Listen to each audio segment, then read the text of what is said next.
제 캠핑카 운영한 지 한 6달 정도 됐거든요. 캠핑카 처음에 제가 구입을 할 당시에 편의적인 부분에 대한 옵션을 추가했는데 크루즈 컨트롤 기능하고 LD 기능이 좀 있었으면 좋겠다고 생각을 해서 계약을 할 때 베이스 차의 등급을 올렸어요. 크루즈 기능에 대해서는 이제 아시겠지만 공고 기반이다 보니까 뭐 자율주행이라든지 이런 시스템은 좀 어렵고, 뭐 장거리 운전을 하고 갈 때 고속도로에서 내가 지정한 속도로 딱 설정을 하면 뭐 80km로 맞추면 80km로 계속 주행이 되는 크루즈 기능인데, 계속 이제 악셀에 발을 두고 있으면 이제 좀 피로도가 높거든요. 그래서 좀 크루즈 기능이 있으면 좋겠다 싶어서 저는 그 크루즈 기능 옵션을 추가를 했고, 편의장치, 편의적인 부분에서는 뭐 요즘에 나오는 차들은 다 보면 이제 TPMS 센서가 기본적으로 다 설치가 돼서 나와서 뭐 자동차 트립에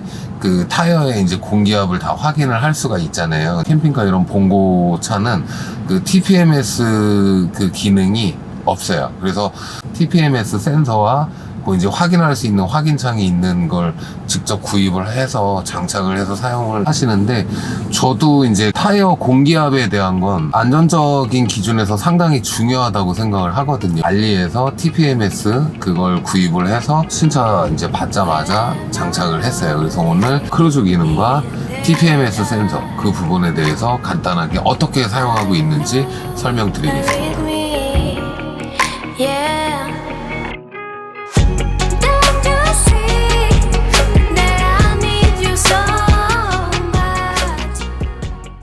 크루즈 버튼이 있거든요. 그래서 크루즈 버튼을 누르면 저기 보시는 이제 계기판에, 지금 계기판 여기 상단부에 지금 크루즈라고 표시가 들어와 있어요. 근데 옆에는 이제 킬로미터인데 지금 그냥 마이너스로 돼 있는 건 지금 제가 정지를 하고 있어서 그런데, 주행을 할 때 만약에 쭉 주행을 하다가 80km가 됐을 때 나는 크루즈를 80km 속도에 맞춰서 타고 싶다 라고 하면, 쭉 이제 속도가 올라가서 80km 정도가 됐을 때 여기 보시면 이제 크루즈 이 버튼 아래에 요 다이얼 버튼이 있거든요. 그래서 크루즈가 설정돼 있는 상태에서 뭐 말씀드린 것처럼 계기판의 속도가 80, 그 상태에 나는 맞추고 싶다 그러면 얘를 밑으로 딸깍 하고 맞추면 세팅이 돼요. 그리고 주행을 할 때 80km로 주행을 하고 있는데 나 조금 속도를 더 올리고 싶다 하면 얘를 보시면은 이렇게 한번 올리면 1km, 또 한 번 올리면 2km, 보시는 것처럼 여기 플러스 마이너스가 있잖아요. 이 버튼을 통해서 속도를 올렸다 내렸다 할 수도 있어요. 그리고 조금 길게 이렇게 올려놓으면은 1씩 올라가는 게 아니라 5, 10 이 단위로 올라가요. 그래서 속도는 여기에 있는 핸들에 있는 요 버튼을 가지고 조작하시면 돼요.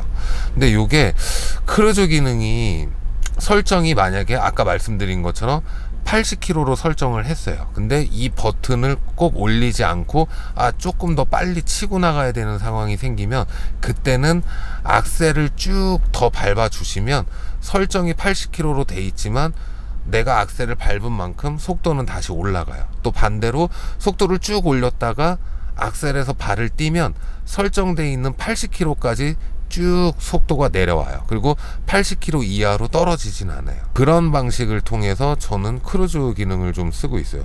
근데 제가 이 옵션은 정말 좀 다른 분들한테도 좀 많이 추천을 드리는 편이에요. 뭐 가까운 거리를 이동을 할 때는 괜찮은데, 뭐 고속도로를 주행을 많이 하시고 2시간 정도 이상 좀 주행을 하실 때 이제 제일 바깥 차선에서 80에서 100km 정도 속도를 딱 설정을 하고 주행을 하시면 주행하실 때 좀 많이 좀 편해요. 왜냐면 설정되어 있는 값으로 차는 내가 이제 악셀을 발을 쓰지 않아도 계속 주행을 하기 때문에 상당히 요거는 좀 편리한 장치인 것 같아요. 그래서 크루즈 기능은 이런 식으로 사용하시면 됩니다. 그리고 제 캠핑카에는 크루즈 기능을 옵션으로 추가해서 저는 상당히 만족하면서 사용하고 있습니다. TPMS 모니터 하는 장치거든요. 위에 있는 65는 이제 프론트, 그러니까 앞쪽 바퀴의 공기압 상태이고, 그 아래쪽에 있는 뭐 71, 68 이렇게 써 있는 건 후륜, 뒤쪽에 있는 바퀴의 이제 공기압이에요. 뭐 써 있는 것처럼 좌측 우측은 이제 봉고차는 복륜이니까 좌측 우측에 대한 이제 공기압이 표시가 돼 있는 거고, 지금 보시면 후륜 타이어의 바깥쪽 타이어와 안쪽 타이어의 공기압이 달라요. 저 같은 경우는 개인적으로 바깥쪽에 있는 타이어에 공기압을 조금 더 넣어주는 편이에요. 왜 그러냐면 캠핑카는 주행을 하다 보면 주행풍 또는 자연바람에 의해서 이제 좀 밀림 현상이 있거든요. 바깥쪽 타이어에 공기압이 조금 더 있으면 뭐 밀림이나 이런 쏠림 부분에서 공기압이 조금 더 빵빵하니까 약간 더 이제 균형 있게 잡아줄 거라고 생각을 해서, 저 같은 경우는 보시는 것처럼 후륜 타이어의 바깥쪽과 안쪽 타이어 이제 보시는 것처럼 공기압을 좀 다르게 넣고 있어요.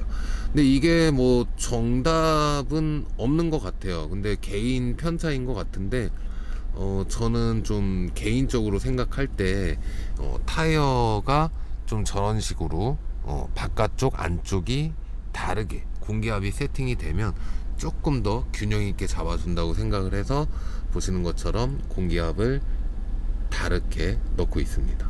아까 안쪽에서 설명드렸던 부분 중에 하나인데, 이 TPMS 센서는 바퀴에 이런 식으로 바람을 넣는 곳에 이렇게 요 장치를 추가로 달면 여기에 이제 센서가 있어서, 이 센서가 아까 보셨던 모니터하고 블루투스로 연결이 돼 있어요. 그래서 여기서 보내주는 값을 모니터에서 실시간으로 확인할 수 있게 해주는 센서예요. 그래서 프론트는 이렇게 생겼고, 지금 후륜 같은 경우는 이게 바깥쪽으로 돌출이 되어 있지 않고 안쪽에 있어서 앞에서 본 거와 마찬가지로 똑같은 모양으로, 이 복륜이니까 보시면은 제가 이렇게 타이어가 복륜이잖아요.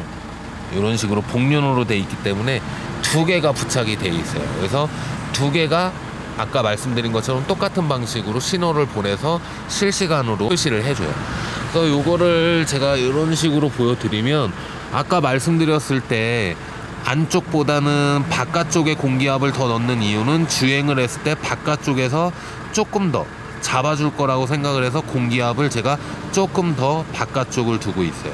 그래서 봉고차는 봉고 기반 베이스는 아시겠지만 보시는 것처럼 단륜이 아니라 복륜으로 이렇게 타이어가 장착이 돼 있어요. 보시면은 저 같은 경우는 제일모빌에서 기본적으로 장착되는 건 아니고 옵션으로 장착되는 건데, 휠을 변경을 했어요. 알루미늄 휠이면서 이게 어떤 또 차이가 있냐면, 허브 스페이스라고 해서 타이어와 타이어의 거리를 조금 더 벌려주는 그런 기능도 하고 있어요. 이유는 타이어가 지면에 이렇게 닿는 면이 붙어서 짧은 면적보다는 가운데에 조금 더 벌려서 접지면을 좀 더 넓게 잡아주는 거예요. 접지면이 넓어지면 운전을 할 때 그 주행 안정성이 상당히 올라가요. 휠은 허브 스페이스 기능도 같이 하고 있는 휠이에요. 휠을 변경을 해서 허브 스페이스 역할까지 하는 이 휠을 장착을 하고 있고요. 보시는 것처럼 복륜으로 돼 있기 때문에, 제가 요거 하나 여담으로 말씀드리면, 제주도에 놀러 갔었을 때 이 안쪽 타이어에 못이 박혔었나 봐요. 어떤 일이 있었냐면, 못이 박혀가지고 TPMS 센서 모니터에 공기압이 거의 뭐 한 50까지 줄어서 계속 삐삐삐 하는 이제 경보음이 울리더라고요. 그래서 무슨 일이지, 왜 그러지, 내려서 봤는데도 저도 이 봉고차가 이제 처음이라서 왜 그러지 근데 이상하게 자꾸 그 약간 기우는 듯한 느낌이 들더라고요. 그래서 보니까 안쪽 타이어에 좀 굵은 이 좀 못 같은 게 박혀서 타이어가 이제 펑크가 났었던 상황이었어요. 그래서 만약에 그 상황에서 제가 TPMS 센서가 없었고 펑크 난 부분에 대해서 제가 둔하게 그걸 캐치하지 못했으면은 좀 큰 사고로 이어질 수 있는 상황이었어요. 근데 TPMS 센서에 타이어가 이제 바람이 빠지고 펑크가 났다는 표시가 나왔고, 저도 이제 육안상으로 한번 확인해 보고, 사실 한 3번인가 4번 봐도 제가 못 찾았었거든요. 근데 나중에 보니까 못이 박혀 있어서 그때 이제 긴급 출동 서비스를 통해서 타이어 이제 펑크 수리를 하고 해서 이제 제주도에서 일정을 마무리했었던 기억이 있어요. 그러니까 지금 말씀드린 건 TPMS 센서가 없었다면 그 타이어 펑크에 대해서 제가 상당히 늦게 알았을 거고, 모르는 상태에서 당연히 이제 복륜이니까 주행은 됐을 거예요. 근데 주행을 하다가 캠핑카는 이제 하중이 무겁다 보니까 타이어에 상당한 이제 데미지가 있었을 거고, 그랬다면 이제 남아있는 타이어에도 좀 무리가 돼서 뭐 파스 나거나 터지는 상황이 올 수도 있었을 거예요. 근데 그 센서를 통해서 타이어의 이제 상황이 체크가 됐고, 그렇게 해서 바로 조치를 할 수 있었어요. TPMS 센서는 캠핑카를 지금 현재 타고 계신다면 저는 꼭 장착을 해서 타이어의 상태를 항상 체크하셨으면 좋겠어요. 왜 그러냐면 지금같이 여름에는 타이어에 이제 열이 더 많이 나기 때문에 공기압이 좀 오버될 수도 있거든요. 그런 것들을 좀 확인하시면서 주행하시면 안전에도 상당히 도움이 될 것 같습니다. 오늘 뭐 제가 간단하게 제 차의 뭐 편의적인 부분에 이제 크루즈 기능, 안전적인 부분에 TPMS 센서 간단하게 설명드렸습니다. 다음에 제가 또 뭐 차를 운영을 하면서 또 사용하면서 또 이런 부분은 또 뭐 선생님들한테 설명드리면 좋겠다 하는 것들이 있으면 또 한번 설명드리겠습니다. 아니면 또 궁금하신 거 있으시면 물어보시면 제가 또 가능 범위에서 촬영해서 또 영상 올리도록 하겠습니다. 뭐 이 두 가지 부분은 제가 만족하면서 쓰고 있습니다. 감사합니다. 지금 보면은 크루즈 기능으로 가고요. 내가 지금 악셀 안 밟아도 고정한 속도로 가거든. 근데 이제 아무래도 차가 크고 특수 자동차로 들어가다 보니까 이게 이제 법적 허용 속도가 뭐 고속도로 100km다. 그럼 얘는 무조건 80km.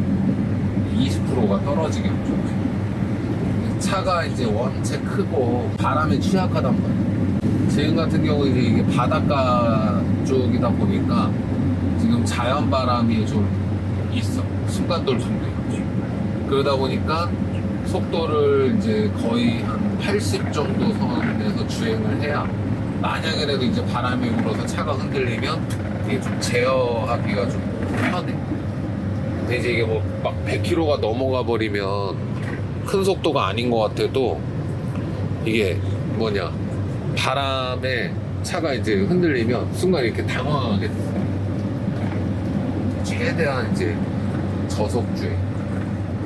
그리고 확실히 이제 장거리를 다닐 때 이 크루즈 기능을 쓰면 발목이 좀 피로하지가 않아서 좀 편하지. 지금 뭐 발 같은 경우 이렇게 뛰어도 차가 이제 간단 뭐. 처음에 이제 차 출고할 때 내가 이제 이런 부분 때문에 한 달이 더 걸려도 차 무조건 이제 등급을 올린 거지. 이제 뭐 큰 화물차, 특히 버스 같은 경우는 이제 옆으로 지나가면 차가 많이 밀려. 그래서 항상 운전할 때는 가운데에서 조금 더 바깥쪽으로 운전하는 게 나는 좀 운전이 편하더라고. 지금 같은 경우도 이게 이제 바닷가 이제 속초 쪽 도로이고, 이렇게 산이 있다가 이제 이렇게 뻥 뚫린 이제 평야 같은 땅이 나타나면 이렇게 이제 일직선으로 잘 가다가 순간 바람이 불고 차가 쓱 이렇게 밀려. 그래서 핸들을 이제 반대쪽으로 이렇게 잡아줘. 그리고 지금 이제 옆에 보면 큰 차가 지나갔단 말이야. 그리고 살짝 이렇게 밀리는 느낌. 근데 확실히 이게 보면은 속도에 비례해서 밀리는 게 더 커. 80 정도까지는 그래도 뭐 크게 당황하지 않게 운전할 수 있는데 90, 100 이렇게 키로가 올라가면 확실히 밀리는 감이 좀 더 커. 지금도 이제 봐봐. 뻥 뚫린 길이란 좌우로 없이. 지금 저기 바람 지표 보면은 지금 이렇게 바람이 일로 이제 분다고 표시되어 있어. 근데 이제 이런 데서 특히 이렇게 노즘 차 지나가면 이제 캠핑카가 주행을 할 때 조금 이제 일반 승용차하고는 좀 다르게 접근을 해요. 항상 뭐 차도 저속 주행을 해야 되고, 내 차가 아닌 다른 차가 옆으로 지나갈 때 주의해야 돼요. 그리고 이제 차체가 크고 이게 무겁단 말이에요. 그러다 보니까 이런 커브길에서도 이제 충분히 감속을 해야 되고, 자, 이제 앞에 보면 언덕길이란 말이야. 근데 지금 차가 여기를 보면 오토란 말이지. 이거 여기라고. 오토인데 그냥 뒤에다 놓고 타면은 발발거리고 못 올라가. 그래서 이쪽 이제 그 수동 모드로 바꾸고, 지금 얘 같은 경우 이제 5단 기아인데 내가 지금 현재 4단으로 가고 있어. 4단으로 가고 있는데 보면 이제 RPM 올라가도 속도가 그렇게 크게 올라가지는 않아. 왜냐면 이게 차가 지금 한 3.3톤 정도 나오거든, 무게가. 무게가 이렇게 3.3톤 뭐 이 정도가 나오기 때문에 지금 이제 언덕길에서도 보면은 확실히 힘을 못 받아. 이거는 감안해야 돼. 그래서 항상 언덕길을 만나면 이 수동 모드에다 놓고 주행을 해야 돼. 평지가 되면 다시 뒤에다 놓고 그냥 이제 일상 주행으로 해도 괜찮아. 하지만 언덕길을 만나면 꼭 수동 모드에다 놓고 운전해야 돼.